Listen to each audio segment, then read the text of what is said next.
ल है साथीहरू यहाँनिर चाहिँ हाम्रो अनलाइन सपिङ ओपनिङ हुँदैछ यहाँनिर हाम्रो। अब अनलाइनमा देखेको र यहाँ देखेको कस्तो हुँदो रहेछ ल ज्यादा न कस्तो तर ए कोही राम्रै पो हुँदो रहेछ त ए लु राम्रै हुँदो रहेछ हो साथीहरू। लु अनलाइन मगाएको पनि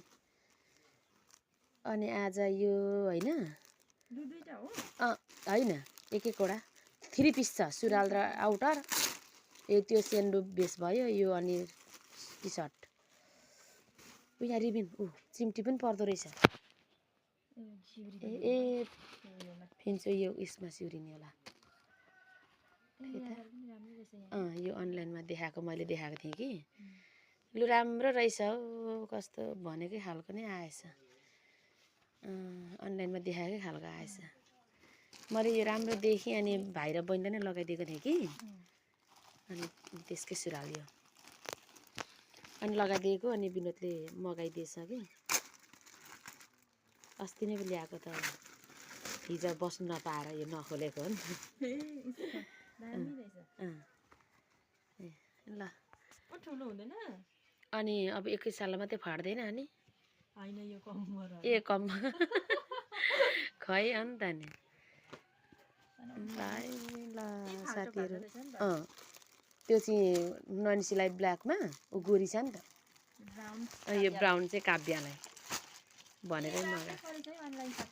अनि राम्रै रहेछ है। लु म त नि अब हेरेको र उसमा कस्तो होला भन्ने लागिरहेको थियो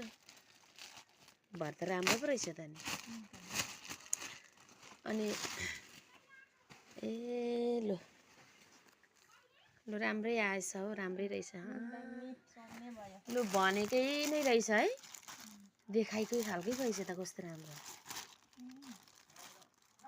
लु अनलाइन सपिङ पनि ओपनिङ भइसक्यो है साथीहरू हाम्रो यहाँ ल हामीले अनलाइनमा चाहिँ अब कतिले भन्छ नि त साथीहरू यो के अरे अनलाइनमा देखाएको जस्तो राम्रो हुँदैन अनलाइनमा के अरे रोजेको खालको राम्रो हुँदैन भन्ने कुराहरू धेरै सुनिन्छ नि त अनि अहिले फेरि हामीले हेरेको त एकदम फेरि जस्तो देख्यो त्यस्तै छ त है लु के हो यो नाम यो यसको नाम चाहिँ यहाँनिर देखाइदिउँ न त अब ल ल है साथीहरू एकदम राम्रो रहेछ उसको नाम चाहिँ यहीँ राखिदिउँ न फोटो खिचेरै यहाँ त छैन यो हाम्रो मात्रै ए